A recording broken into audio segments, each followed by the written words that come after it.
Oui, Père, on est reconnaissant en fait de cette opportunité que tu nous donnes d'être ensemble pour ce jour particulier où nous voulons faire aussi notre rentrée d'église, dire que tu fais partie de nos plannings, tu fais partie de nos priorités, tu fais partie de nos pensées.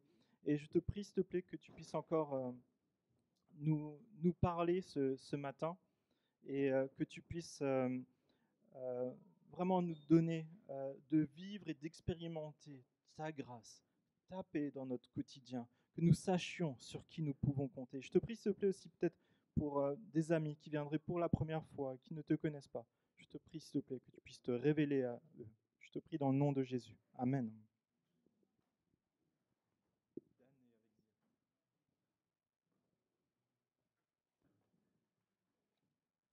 Je vous invite à ouvrir votre livre dans le livre aux Éphésiens. Vous le trouverez dans la deuxième partie de votre Bible. Vous verrez les évangiles, Matthieu, Luc, Marc, Jean.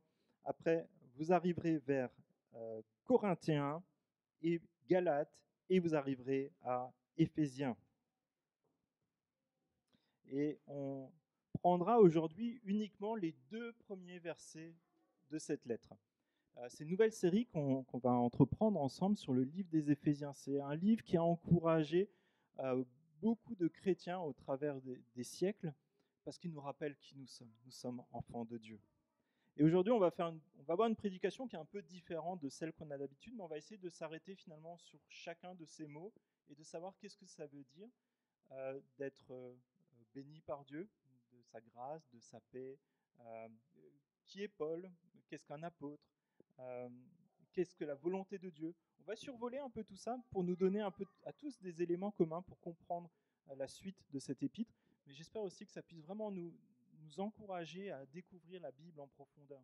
Alors bien sûr, c'est un peu difficile de pouvoir aller personnellement dans cette profondeur-là, de pouvoir relier les textes de l'Écriture entre elles, mais ça n'a pas pour objectif de donner quelque chose d'insondable, mais justement de donner des repères qui mettraient peut-être parfois plusieurs années à venir, même avec une lecture régulière de la Bible. Là, l'idée, c'est de mettre des connecteurs entre ces différents points pour mieux comprendre qu'est-ce que la parole de Dieu. Et je voulais vous poser une première question. Tu peux revenir à la photo. Euh, Est-ce que vous connaissez Henri Dunant? Ah, c'est qui?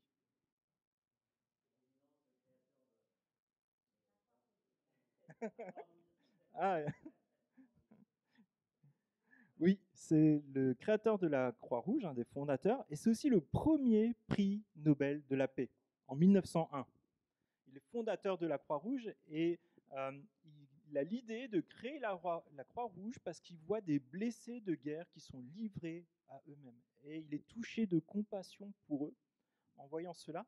Et il se dit, mais en fait, il faut les aider, peu importe leur nationalité, peu importe qui ils sont. Il faut leur apporter de l'amour. Il faut les aider dans leur situation. Et aujourd'hui, cet organisme a grandi et il intervient dans plus d'une centaine de pays, dont l'Afghanistan, l'Irak, Haïti. Plus de 20 000 personnes opèrent dans ces différents pays. Et savez-vous que Henri Dunant était chrétien, protestant, évangélique? Il a même été un des fondateurs d'une union internationale pour les jeunes gens chrétiens, qui aujourd'hui regroupe plus de 15 000 associations. C'était quelqu'un qui était, en tout cas, inspiré par Dieu, touché par la compassion pour les blessés de guerre, mais aussi pour les jeunes gens. Et personnellement, ça m'a inspiré de voir combien d'expérimenter la grâce de Dieu, l'amour de Dieu, la paix de Dieu dans sa vie, ça se manifeste encore aujourd'hui, et y compris à l'international. Et finalement, un homme qui a été touché par Dieu, qui a été ému de compassion pour ses prochains, ça a un impact énorme encore aujourd'hui dans notre société, où il y a même la Croix-Rouge ici sur Moret-Loing et Orvan. Dieu peut utiliser chacun, même avec les petits rêves qu'on a, peut-être même avec juste un matin, tu es touché par quelque chose, Dieu peut se servir de toi. Et c'est ce qu'on va découvrir justement dans ce passage de la Bible. Donc Éphésiens chapitre 1, et on va simplement lire les 2 premiers versets. De la part de Paul, apôtre de Jésus-Christ, par la volonté de Dieu, aux saints qui sont à Éphèse et qui sont fidèles en Jésus-Christ, que la grâce et la paix vous soient données de la part de Dieu, notre Père, et du Seigneur Jésus-Christ. De la part de Paul, apôtre de Jésus-Christ, par la volonté de Dieu. Et on va creuser chacun de ces mots et on va commencer par Paul, de la part de Paul. Et on va découvrir d'où vient l'autorité de la Bible. L'autorité de la Bible est donnée par Jésus-Christ. Paul commence à peu près toutes ses lettres de la même façon, et c'est intéressant du coup de comprendre. Mais qui est Paul? Pourquoi s'appelle-t-il Paul? J'ai un scoop pour vous. Lorsque j'étais étudiant, on m'appelait Bill. Je ne l'avais pas dit à grand monde, mais on m'appelait Bill. Lors des cours d'anglais, la prof trouvait que m'appeler Sylvain, ça ne collait pas du tout quand on parlait anglais. Donc elle m'a dit, tu t'appelleras Bill. Donc je me suis appelé Bill pendant 2 ans. Et il faut savoir que Paul, lui, s'appelait Saul, avant de s'appeler Paul. Et pour sans doute des raisons un peu similaires, Saul est devenu Paul. Je m'explique. Saul est le nom juif de Paul. J'essaie de bien prononcer pour qu'on entende la différence. C'est ce Saul qui persécutait l'Église qui était naissante, qu'on a découvert dans le livre des Actes il y a quelques semaines maintenant. Il dit lui-même qu'il a été très fier, qu'il avait été très fier d'avoir été zélé dans la religion juive.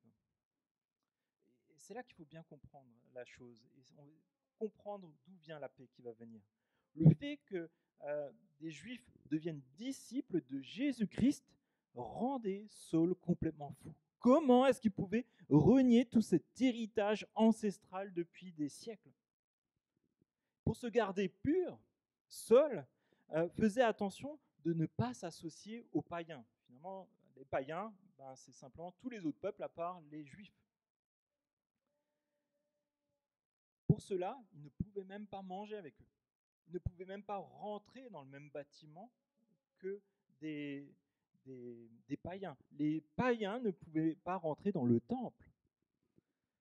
Imaginez le mur de séparation qu'il y avait entre tous les peuples et Saul. Mais Saul a fait une rencontre qui a bouleversé toute sa vie. Et il en parle lui-même et il donne ce témoignage et on va le laisser parler. C'est en Acte 22, les versets 5 à 21, ça va s'afficher. Je ne lirai pas à chaque fois toutes les références, mais elles s'afficheront. On va survoler pas mal de passages de la Bible ce matin. Le souverain sacrificateur et tout le collège des anciens m'en sont témoins. C'est Paul qui parle. J'ai même reçu d'eux des lettres pour les frères de Damas, où je me suis rendu afin d'amener liés à Jérusalem ceux qui se trouvaient là et les faire punir, donc les premiers chrétiens. Comme j'étais en chemin et que je m'approchais de Damas, tout à coup, vers midi, une grande lumière venant du ciel resplendit autour de moi.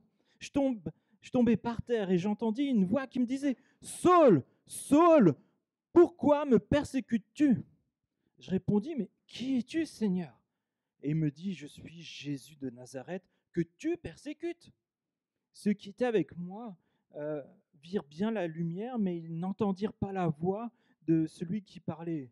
Alors je dis, que ferai-je, Seigneur? Et là, le Seigneur me dit, lève-toi, va à Damas, et là, on te dira ce que tu dois faire. Paul, lui, savait qu'est-ce qu'il voulait faire, mais là, c'est Jésus qui est en train de lui dire qu'est-ce qu'il devra faire. Comme je ne voyais rien à cause de l'éclat de cette lumière, ceux qui étaient avec moi, ils me prennent par la main et j'arrivais à Damas. Or, un nommé Ananias, homme pieux selon la loi et de qui tous les Juifs demeurant à Damas rendaient un bon témoignage, vint se présenter à moi et me dit « Saul, mon frère, recouvre la vue. » Au même instant, je recouvrais la vue et je le regardais. Il dit « Le Dieu de nos pères t'a destiné à connaître sa volonté, à voir le juste et à entendre les paroles de sa bouche. Car tu lui serviras de témoin auprès de tous les hommes, des choses que tu as vues et entendues. Et maintenant, que tardes-tu? Lève-toi, sois baptisé et lavé de tes péchés en invoquant le nom du Seigneur. De retour à Jérusalem, comme je priais dans le temple, je fus ravi en extase. Et je vis le Seigneur qui me disait, hâte-toi et sors promptement de Jérusalem, parce qu'ils ne recevront pas ton témoignage sur moi. Et je dis, Seigneur, ils savent eux-mêmes que je faisais mettre en prison et battre de verges dans les synagogues ceux qui croyaient en toi. Et lorsque l'on répandit le sang d'Étienne, ton témoin, j'étais moi-même présent, joignant mon approbation à celle des autres, en gardant leurs vêtements de ceux qui le faisaient mourir. Alors il me dit, va, je t'enverrai au loin vers les nations. Quelle rencontre! Cette rencontre avec Jésus ressuscité et glorieux va bouleverser toute la vie de Paul. Il est retourné comme une crêpe. C'est ce qu'on peut rencontrer, c'est ce qu'on vit que lorsqu'on vit cette nouvelle vie. Quelque chose de nouveau démarre. Au lieu de l'hostilité, c'est l'amour de Dieu qui prend sa place.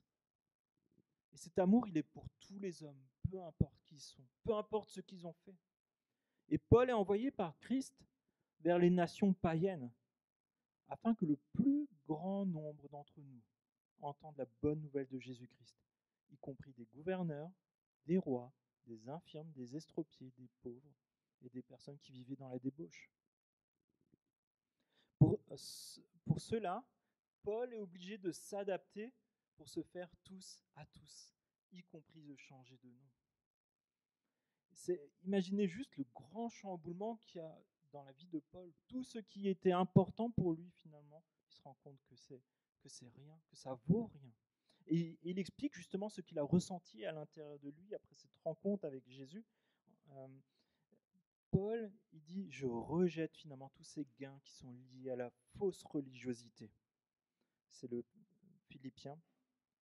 En effet, les vrais circoncis, c'est nous qui rendons notre culte à Dieu par l'Esprit de Dieu, qui plaçons notre fierté en Jésus-Christ et qui ne mettons pas notre confiance dans notre condition. Mais pas sa confiance parce que tu es riche, parce que tu es bien instruit. Pourtant, moi-même, je pourrais mettre ma confiance dans ma condition. Si quelqu'un croit pouvoir se confier dans sa condition, je le peux encore plus. J'étais circoncis le 8e jour. Je suis issu du peuple d'Israël, de la tribu de Benjamin, hébreu, né d'hébreu. Et en ce qui concerne la foi, j'étais pharisien. Du point de vue du zèle, j'étais persécuteur de l'Église. Par rapport à la justice de la loi, j'étais irréprochable. Mais ces qualités, qui étaient pour moi des gains, je les ai regardées comme une perte à cause de Christ. Et je considère même tout comme une perte à cause du bien suprême qu'est la connaissance de Jésus-Christ, mon Seigneur. À cause de lui, je me suis laissé dépouiller de tout et je considère tout cela comme des ordures afin de gagner Christ et d'être trouvé en lui, non avec ma justice, mais celle qui vient, non avec ma justice, non celle qui vient de la loi, mais celle qui s'obtient par la foi en Christ, la justice qui vient de Dieu et qui est fondée sur la foi.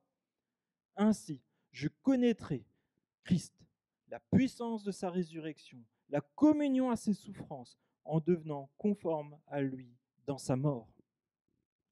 Paul vit une transformation en profondeur.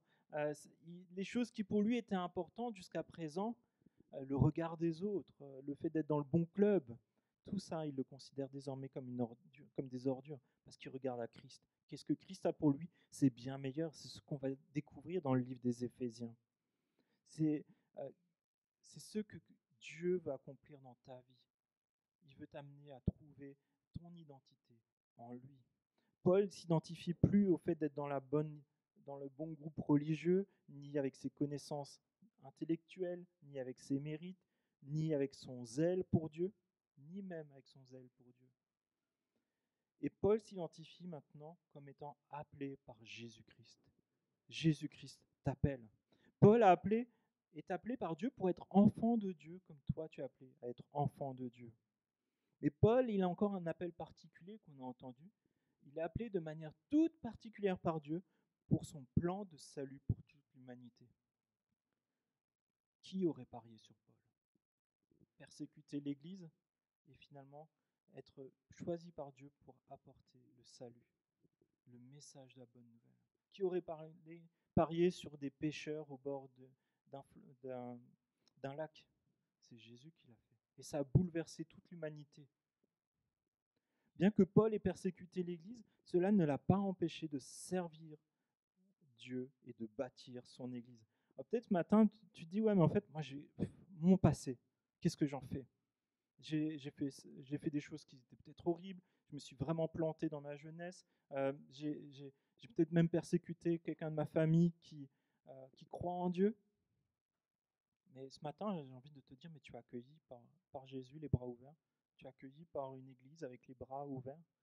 Ton identité comprend bien cela et n'est pas dans ce que tu as fait de mal, et n'est pas dans ce que tu as fait de bien, ni dans ce que tu fais aujourd'hui pour Dieu, ni dans le zèle que tu as aujourd'hui pour Dieu. Ton identité, elle est dans ce que Jésus, il a fait pour toi.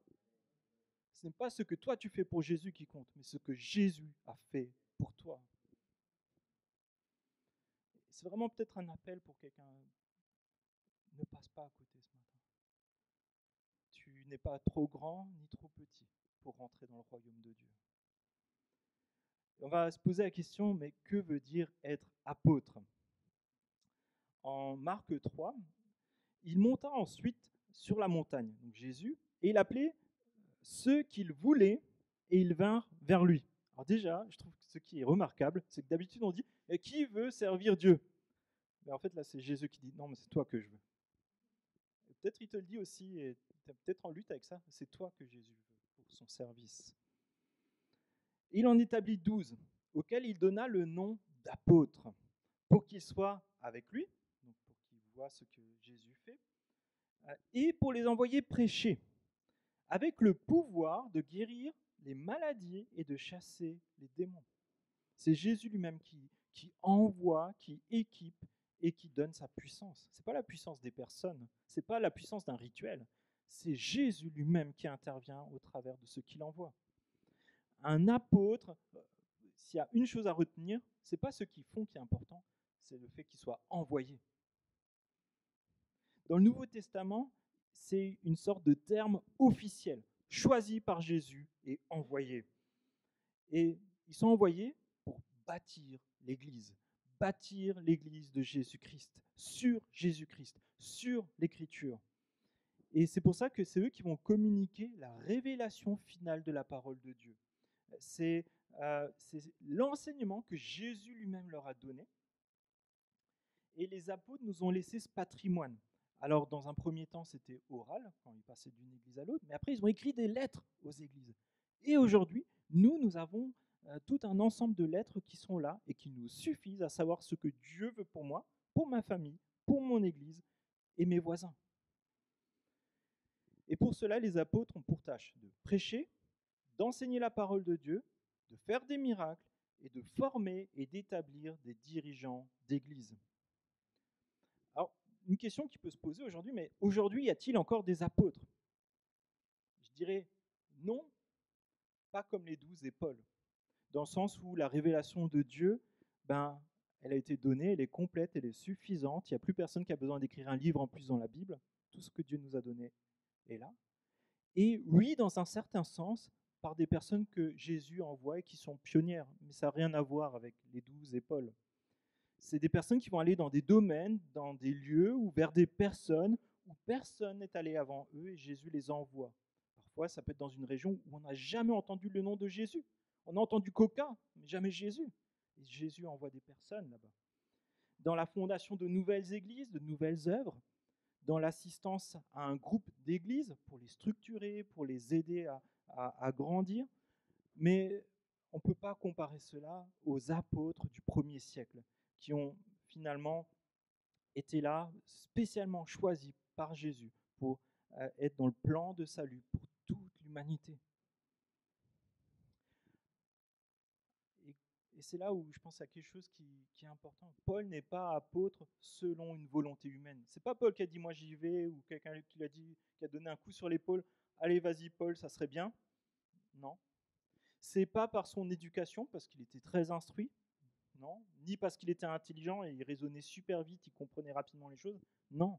Avec les yeux humains, aussi avec ce que Paul avait fait à l'église, on n'aurait sans doute pas misé pour lui, on aurait dit bon potentiel, mais bon, t'as quand même un peu des casseroles. Et Paul lui-même, il reste marqué par cette période obscure de sa vie. On le voit à plusieurs moments qui regrette cette partie de sa vie. Il se considère comme le plus grand des pécheurs et aussi il n'hésite pas à se présenter parfois comme le plus petit des apôtres parce qu'il a été choisi un peu après. Et je pense que pour nous, c'est intéressant de pouvoir réfléchir à ça. C'est que lorsqu'on choisit des responsables dans une église, on ne les choisit pas parce qu'ils ont un bac plus 5. On les choisit parce qu'ils aiment Jésus et qu'ils répondent à son appel, qu'ils se remettent en question, qu'ils soient attentifs au bien, qu'on voit en eux l'amour pour Jésus, qu'on voit en eux l'amour pour les personnes autour d'eux, qui soient amoureux de la parole de Dieu. Paul est apôtre par la volonté de Jésus-Christ. Pour être apôtre, il faut avoir entendu l'enseignement de Jésus et vu Jésus ressuscité, pour résumer un peu. Et Paul a vécu cela lorsque Jésus s'est révélé personnellement à lui et de manière surnaturelle. Et ça pose cette question, mais qu'est-ce que c'est la volonté de Dieu ? On rentrera dedans un peu plus tard dans le livre des Éphésiens, mais là, il y a une volonté qui est marquée, c'est la volonté de Dieu de sauver tous les hommes. Pour que vous compreniez ça, dans Jacques, il est dit cela. D'ailleurs, c'est une expression que vous connaissez, vous pouvez la citer après. À vous maintenant qui dites, aujourd'hui ou demain, nous irons dans telle ville et nous y passerons une année, nous trafiquerons, donc on fera du commerce, hein, ils ne vont pas faire de la vente de drogue, et nous gagnerons. Vous qui ne savez pas ce qui arrivera demain, car qu'est-ce votre vie ? Vous êtes une vapeur qui paraît pour un peu de temps et qui ensuite disparaît. Vous devriez dire au contraire, si Dieu le veut, nous vivrons et nous ferons ceci ou cela. Mais maintenant, vous vous glorifiez dans vos pensées orgueilleuses. C'est chose mauvaise que de se glorifier de la sorte. Quelle est l'expression ? Oui, c'est ça. Et c'est vrai que parfois on dit, si Dieu le veut, je viendrai au culte demain. Mais on va le voir après, Dieu veut que tu viennes au culte demain. Là où tu peux te poser la question, c'est est-ce que Dieu il veut que je passe mon temps à tel et tel endroit ? Est-ce qu'il veut que, est-ce que c'est un acte d'adoration, ce que je fais dans mes loisirs, dans mon travail, ce genre de choses ? Ça, c'est des bonnes questions à se poser finalement. Mais comprenons, on va regarder maintenant ce que Dieu veut dans 1 Timothée. Voilà ce qui est bon et agréable devant Dieu, notre Sauveur. Lui qui désire que tous les hommes soient sauvés. Dieu désire que tous les hommes soient sauvés, que tu sois sauvé, que tes amis, que ta famille soient sauvés, qu'ils parviennent à la connaissance de la vérité. En effet, il y a un seul Dieu, il y a aussi un seul médiateur entre Dieu et les hommes, un homme, Jésus-Christ, qui s'est donné lui-même en rançon pour tous. Tel est le témoignage rendu au moment voulu, et pour lequel j'ai été établi prédicateur et apôtre. Je dis la vérité devant Christ. Je ne mens pas, chargé d'enseigner les non-juifs dans la foi et la vérité. Ce que Dieu désire, c'est que tous le rencontrent, que tous vivent une relation personnelle avec lui et que tout soit dans la maison du Père pour l'éternité. C'est ça la volonté générale de Dieu. Parfois, on met plus d'énergie à se poser la question, est-ce que je dois devenir chirurgien ou pompier ? Mais en fait, ce qui devrait être la trame de fond, c'est plutôt comment est-ce que dans ce que je ferai comme métier, je pourrais adorer Dieu ? Est-ce que je dois choisir un homme aux yeux bleus ou aux yeux verts pour se marier ? Non, regarde, est-ce que c'est avec quelqu'un où tu pourras adorer Dieu ? La volonté de Dieu est aussi pour notre sanctification. Parce qu'une fois qu'on a démarré la vie chrétienne, parfois on se dit, c'est bon, c'est plié, j'ai accepté Jésus, peut-être je me suis fait baptiser, et c'est bon. Mais non, 1 Thessaloniciens. Ce que Dieu veut, c'est votre progression dans la sainteté. Ce que Dieu veut, c'est notre progression dans la sainteté, que vous vous absteniez de l'immoralité sexuelle, et ainsi de suite. Ce que Dieu veut pour nous, c'est qu'on grandisse, qu'on lui ressemble de plus en plus. C'est pour ça qu'on se réunit en église. C'est pour ça qu'on veut faire des groupes de croissance. C'est pour ça qu'on veut connaître notre identité en Christ. Être libéré de ce qui nous retient, de ne pas vivre comme un chrétien, de ne pas ressembler à Christ. C'est ça l'objectif de notre vie une fois qu'on a commencé à vivre pour Dieu. C'est pour ça qu'on met autant d'énergie semaine après semaine à essayer de se retrouver ensemble pour adorer Dieu et lui ressembler davantage.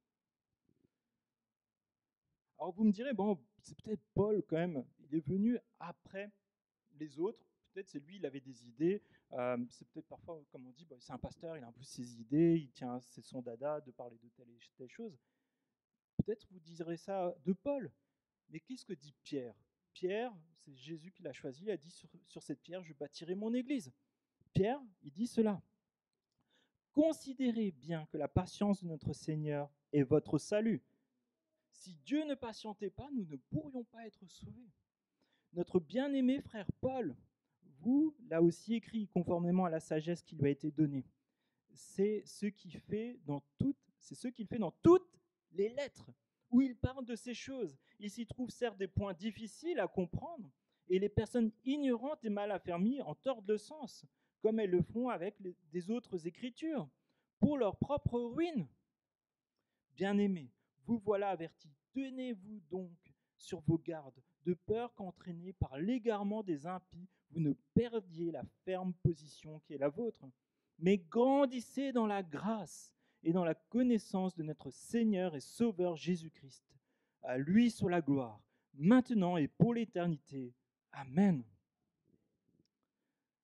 Pierre reconnaît que ce que Paul dit est vrai, que ce que Paul dit vient de Jésus, que ce que Paul dit est bon pour nous, il est bon pour toi, bon pour moi, bon pour notre Église. Et parfois, j'en discutais encore avec Yvis il y a quelques semaines, mais parfois, on est choqué par la parole de Dieu.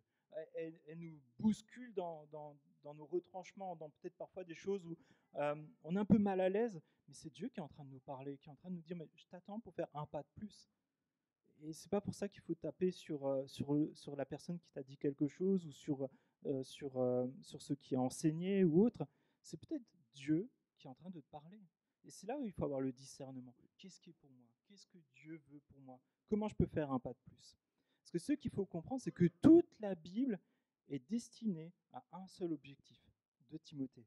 Toute l'écriture est inspirée par Dieu et utile pour enseigner, pour convaincre, pour corriger, pour instruire dans la justice, afin que l'homme de Dieu et la femme de Dieu soient formés et équipés pour toute bonne œuvre.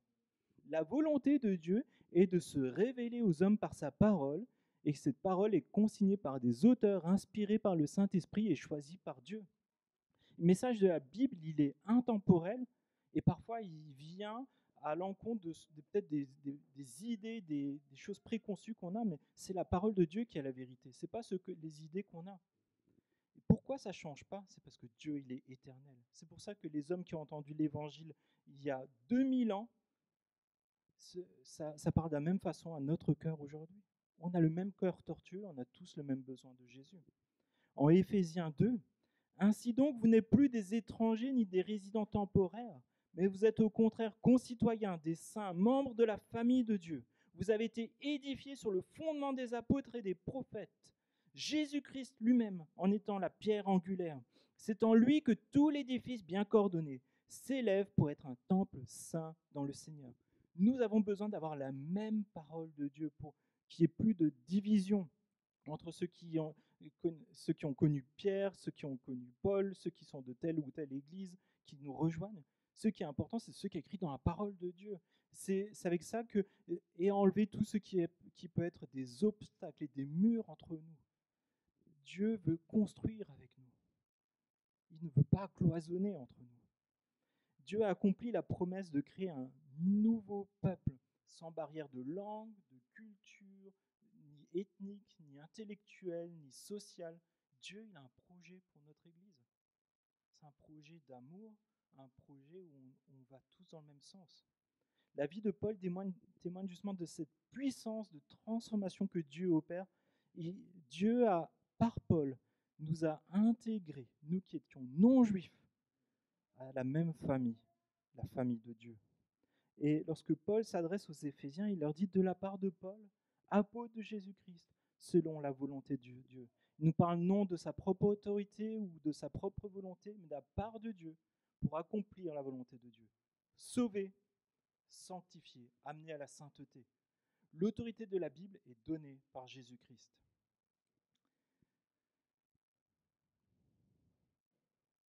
Je crois qu'on fera le reste de la prédication la prochaine fois. Mais je voulais vraiment nous encourager à peut-être ce matin saisir à qu'est-ce que Dieu veut pour nous. Est-ce que c'est ma volonté qui est importante? Est-ce que c'est la volonté de Dieu? Est-ce qu'on est capable ce matin ou jour après jour à se remettre en question lorsque Dieu nous parle? Je me la pose à moi personnellement. Hein. Qu'est-ce qui est important? Qu'est-ce que je considère plus important, qui est un obstacle finalement, qui m'empêcherait de pouvoir parler de Jésus à un ami, un voisin? Quel est cet obstacle?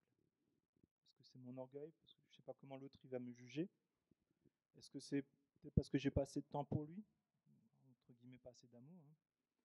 La même chose dans l'église. Qu'est-ce qui m'empêche de prendre du temps avec un frère, une sœur, une famille? Participer aussi à ma croissance spirituelle. Et je propose juste qu'on puisse prendre 2 minutes pour se poser ces questions-là. Et se dire aussi pour quelqu'un qui est là, qui se dit ouais, c'est exigeant. Oui, c'est exigeant, mais tu vas pas avec tes propres forces. Paul, lui, il s'est fait ramasser complètement. Mais c'est Jésus lui-même qui lui a donné des forces nouvelles, un amour nouveau, des convictions nouvelles, un zèle nouveau. Je propose juste qu'on puisse s'examiner personnellement. Comment je peux juste faire un pas de plus avec Jésus? Comment je peux progresser dans ma sainteté? Comment est-ce que je peux enlever ce qui fait que peut-être depuis des semaines ou des mois ou des années, je stagne? Peut-être on sent plus cet amour de Dieu, on sent peut-être plus cette présence qui est aussi importante. Qu'est-ce qu'est cet obstacle?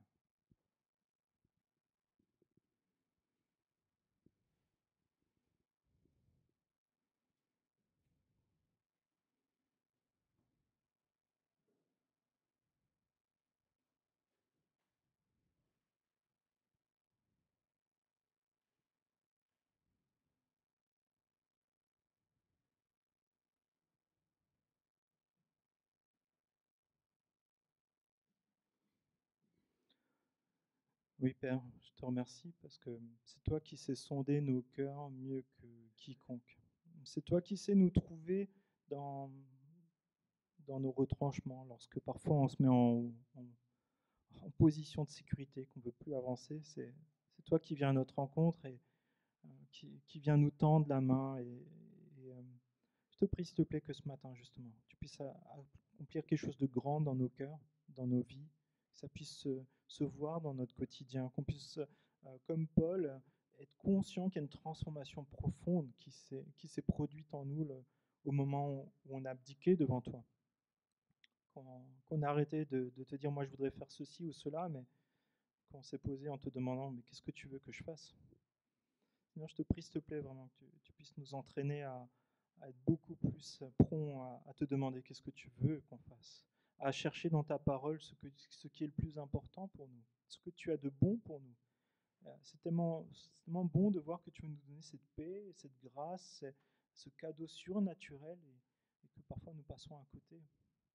Je te prie, s'il te plaît, que ce matin, tu viennes sonder nos cœurs, nous amener à faire ce pas peut-être décisif pour certains de se dire maintenant, je veux vivre pour toi. Je veux m'engager pour toi. Peut-être un peu comme quand Ananias a dit à Paul, mais qu'est-ce que tu fais maintenant? Pourquoi est-ce que tu tardes? Peut-être Dieu te dit ça ce matin.